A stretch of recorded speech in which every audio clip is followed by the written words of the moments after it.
The National Labor Relations Act, also known as the Wagner Act, was passed in 1935. This new legal foundation gave workers the right to organize into unions, giving them the power to negotiate working conditions and wages.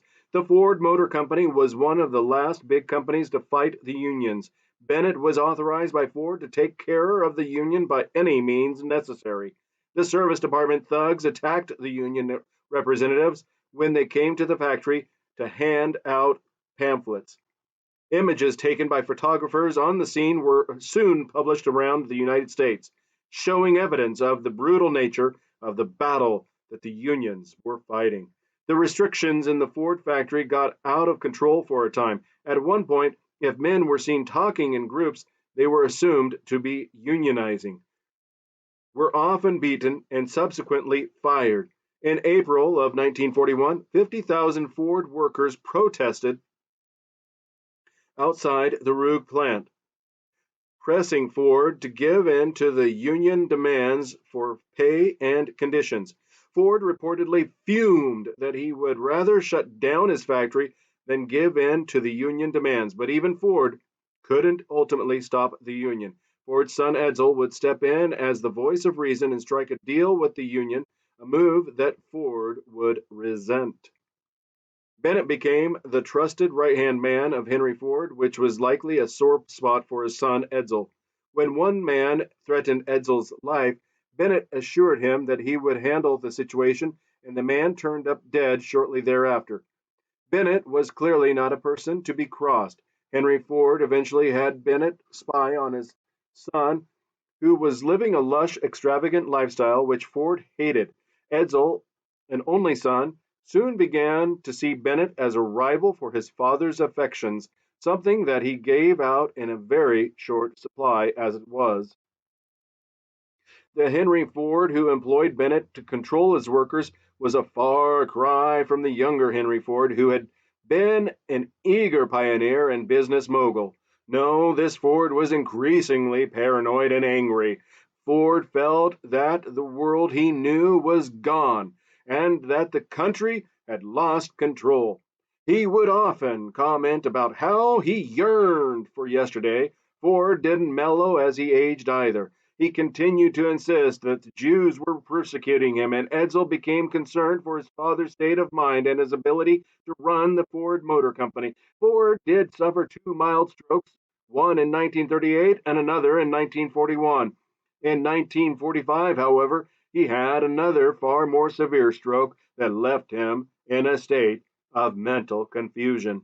Edsel had died of stomach cancer 26 May 1943, aged 49. So his son, Henry Ford II, took over as president of the Ford Motor Company. Henry Ford died on 7 April 1947 at the age of 83. The rampant anti-Semitism of the era. Around a million Jews lived in the United States at the dawn of the 20th century. Half were located in New York City. This is a stark contrast to the previous Jewish population in America, which had been 50,000 only a half century before. The population would continue to grow rapidly, with 1.75 million Jews immigrating to America between 1900 and 1924. The power and influence of the Jewish community in society and in politics began to grow significantly during this time. As they began to represent 3.5% of the American populace, this was a huge change from the less than 1% that Jews had represented prior to this era. In fact, the primarily East Coast Jewish population was such a presence that when Theodore Roosevelt was running for his first full term presidency in 1904, his campaign released pamphlets in Yiddish.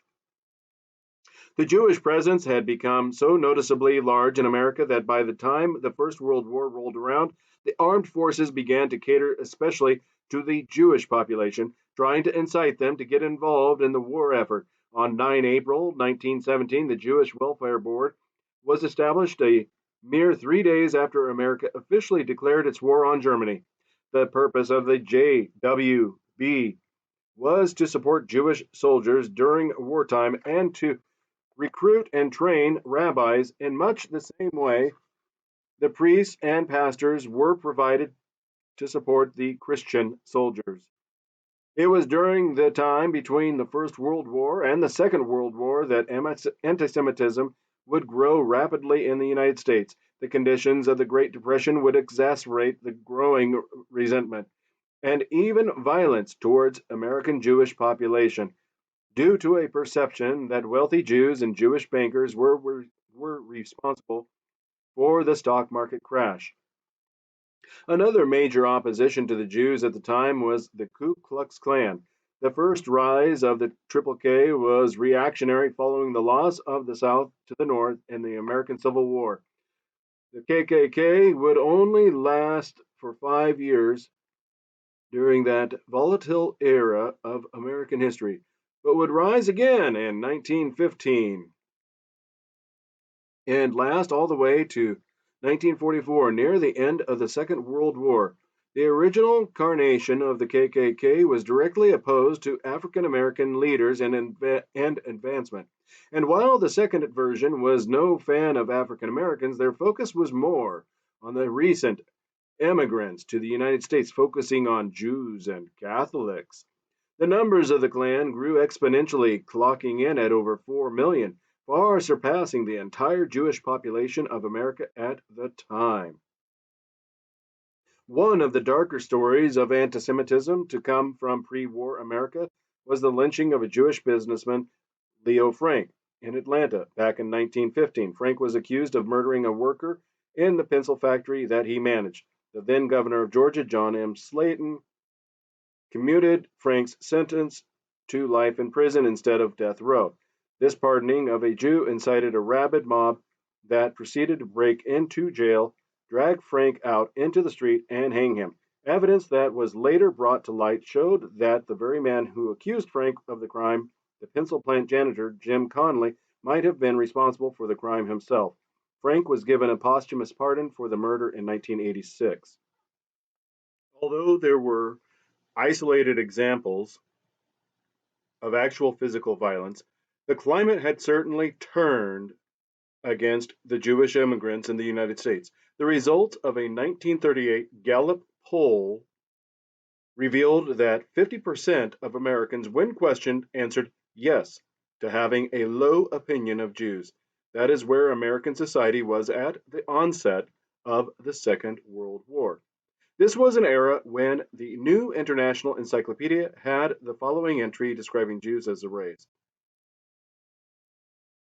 Among the distinguishing mental and moral traits of the Jews may be mentioned distaste for hard or violent physical labor, a strong family sense and philanthropicness, a marked religious instinct, the courage of the prophet and martyr rather than of the pioneer and soldier, remarkable power to survive in adverse environments, combined with great ability to retain racial solidarity, capacity for exploitation, both individual and social, shrewdness and astuteness in speculation and money matters generally, an oriental love of display, and a full appreciation of the power and pleasure of social position, a very high average of intellectual ability.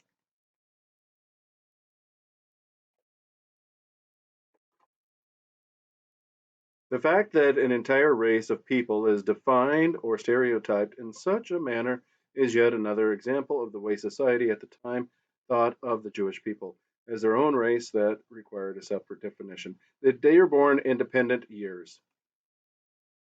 It was in the year 1918 that Henry Ford had Ernest G. Liebold, his private secretary, purchase the Dearborn Independent, a local weekly newspaper based in Dearborn, Michigan. Ford invested a whopping $5 million in the newspaper, which allowed him to project his own voice and views into the populace. The original editor of the paper refused to print Ford's anti Semitic essays, so he fired him and hired a new editor who would be happy to comply. In the paper, Ford would publish articles about a vast and secret worldwide conspiracy of Jewish control and manipulation.